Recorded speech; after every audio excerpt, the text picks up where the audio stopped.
જય માતાજી friends, welcome back to Vaghela's ખાના ખજાના।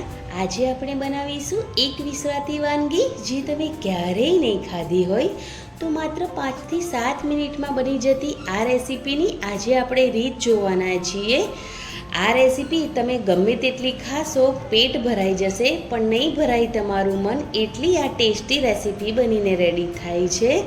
તો તમને જો મારી રેસીપીઓ ગમતી હોય અને તમે હજુ સુધી ચેનલને સબસ્ક્રાઈબ ના કરી હોય તો પ્લીઝ ફ્રેન્ડ્સ ચેનલને જરૂરથી કરવાનું બિલકુલ ના ભૂલતા। તો વિસરાતી જતી આ વાનગીની રેસીપી ચાલો શરૂ કરીએ।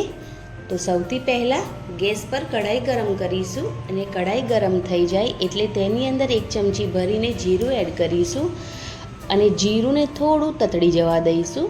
જીરું થોડું બ્લેક પડતું થઈ જાય એટલે તેની અંદર 1 થી 2 ચમચી જેટલું તેલ એડ કરીશું। તેલનું પ્રમાણ તમે તમારા પ્રમાણે વધારે કે ઓછું કરી શકો છો। સિંગ તેલનો ઉપયોગ કરો તો આ રેસીપી સૌથી વધારે સરસ લાગે છે। તો હવે તેની અંદર મીઠા લીમડાના પાન એડ કરી દઈશું પહેલાં, અને ત્યાર પછી થોડા લસણને એકદમ ક્રશ કરીને લીધું છે તેને એડ કરીશું અને તેની સાથે ઝીણા સમારેલા લીલા મરચાં એડ કરીશું। અહીંયા જો તમે લસણ ના ખાતા હોય તો સ્કીપ પણ કરી શકો છો।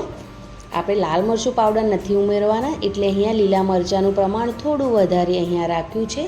થોડા સફેદ તલ પણ એડ કરીશું। લસણનું પ્રમાણ થોડું વધારે રાખશો તો આ રેસીપીનો ટેસ્ટ સૌથી વધારે આવશે, પણ જો તમે લસણ ના ખાતા હોય તો તમે સ્કીપ પણ કરી શકો છો। લસણ સ્કીપ કરીને પણ તમે આ રેસીપી બનાવી શકો છો। અહીંયા તમે થોડી ડુંગળી પણ એડ કરી શકો છો, મેં નથી કરી।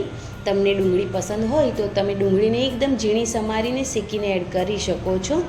તો અહીંયા લસણ મરચાંને એકદમ સારી રીતે કૂક કર્યા પછી તેની અંદર સ્વાદ પ્રમાણે મીઠું અને થોડી હળદર એડ કરીશું અને તેને પણ તેલ સાથે એકદમ સારી રીતે મિક્સ કરી લઈશું। તો અહીંયા બધી જ વસ્તુને એકદમ સારી રીતે કૂક કરી લઈશું અને એકદમ સરસ કૂક થઈ જાય એટલે તેની અંદર અહીંયા મેં 250 ગ્રામ છાશ એડ કરી છે। ના વધારે ખાટી કે ના વધારે મોડી એવી થોડી મીડિયમ છાશનો ઉપયોગ કરવાનો છે। તમે અહીંયા દહીંનો ઉપયોગ પણ કરી શકો છો। તો હવે છાશને એકદમ સારી રીતે મિક્સ કરી લઈશું। ગેસની ફ્લેમ અહીંયા મેં હાઈ જ રાખી છે। હવે ઢાંકણ ઢાંકી જ્યાં સુધી છાશમાં એક બોઇલ ના આવી જાય ત્યાં સુધી છાશને આ રીતે ઢાંકણ ઢાંકીને રહેવા દઈશું। ત્યાં સુધી મેં અહીંયા 250 ગ્રામ જેટલો જુવારનો લોટ લીધો છે, કેમ કે જુવારમાં ભરપૂર માત્રામાં ફાઇબર હોય છે અને ફાઇબર આપણા બ્લડ કોલેસ્ટ્રોલને પણ ઘટાડે છે, એટલા માટે। તો અહીંયા ઢાંકણ ખોલીને ચેક કરીએ તો એકદમ સરસ બોઇલ આવી ગયો છે। તો ફરી એકવાર છાશને એકદમ સારી રીતે મિક્સ કરી લેવાની છે। તો અહીંયા મેં જુવારનો ઉપયોગ કર્યો છે, પણ તમે અહીંયા બાજરીના લોટનો પણ ઉપયોગ કરો છો તો પણ આ રેસીપી એટલી જ ટેસ્ટી બનશે। તમારી પાસે જુવારનો લોટ હોય તો તે, અથવા તો બાજરીનો લોટનો ઉપયોગ પણ તમે કરી શકો છો। હવે ગેસની જે ફ્લેમ છે મીડિયમ કરી અને જે લોટ લીધો છે તેને એડ કરતા રહીશું। તો જેટલા પ્રમાણમાં લોટ લો એટલા જ પ્રમાણમાં છાશ કે દહીંનો ઉપયોગ કરવાનો છે। તો જુવારનો લોટ તેમને પણ ખાવો જોઈએ જેને હૃદયની બીમારી હોય, ગેસ, એસિડિટી, કબજિયાત રહેતી હોય તેમના માટે જુવારનો લોટ આશીર્વાદ સમાન હોય છે। જુવારનો લોટ આંતરડાની ક્ષમતા વધારે છે અને પાચન જલ્દી થઈ જાય છે। તો આ રીતથી હવે મીડિયમ ગેસ રાખીને જ જુવારના લોટને છાશ સાથે મિક્સ કરી લેવાનો। તેમાં બિલકુલ લમ્સ ના પડે તેનું ખાસ ધ્યાન રાખવું। આ રીતે વેલણ લઈ તેને આ રીતે હળવા હાથે ચલાવતા રહેવાનું જેથી તળિયે ચોંટશે પણ નહીં અને જુવારનો લોટ અને છાશ એકદમ સરસ મિક્સ થઈ જશે। તો તેમાં બિલકુલ પણ ગાંઠા નથી પડતા જો તમે આ રીતથી જ આ રેસીપી બનાવીને રેડી કરશો તો હવે એકદમ સારી રીતે જુવારના લોટ સાથે છાશને મિક્સ કરતા રહેવાનું।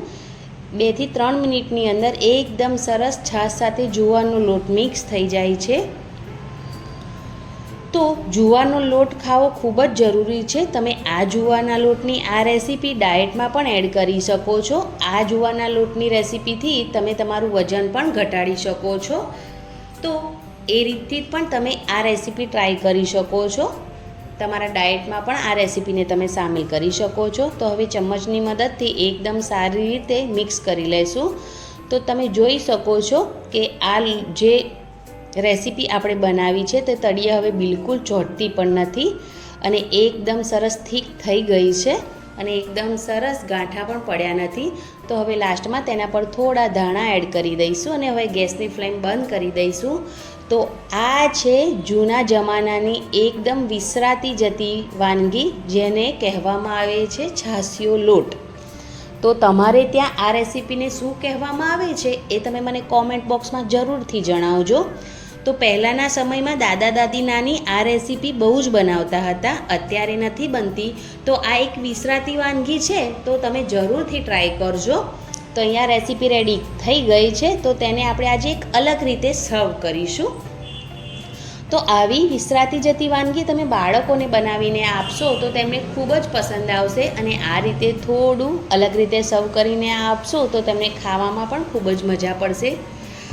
અત્યારે ગરમી વધારે પડી રહી છે, તો તમારે જો કિચનમાં એટલો બધો ટાઈમ ના કાઢવો હોય તો તમે આ 5 થી 7 મિનિટમાં બની જતી વિસરાતી વાનગી ટ્રાય કરી શકો છો, જે ખૂબ જ આસાન છે બનાવવી અને ખાવામાં ખૂબ જ હેલ્ધી રેસીપી છે અને આપણા શરીરને પણ ખૂબ જ ફાયદો કરે છે. તો તમારે આ રેસીપી જરૂરથી ટ્રાય કરવી જોઈએ. બાળકોથી લઈ મોટા બધાને ભાવે જ આ રેસીપી અને તમે ડાયટમાં પણ સામેલ કરી શકો છો. આ જુવારના લોટના ઘણા બધા ફાયદા પણ છે. બ્લડ કોલેસ્ટ્રોલને પણ ઘટાડે છે, તમારા શરીરનું વજન પણ ઘટાડે છે. એકદમ સરસ જુવારનો લોટ આશીર્વાદ સમાન છે. તો અહીંયા હવે ડીશમાં એકદમ સરસ અને ટ્રાન્સફર કરી લઈશું. તો છે ને એકદમ આસાન રેસીપી.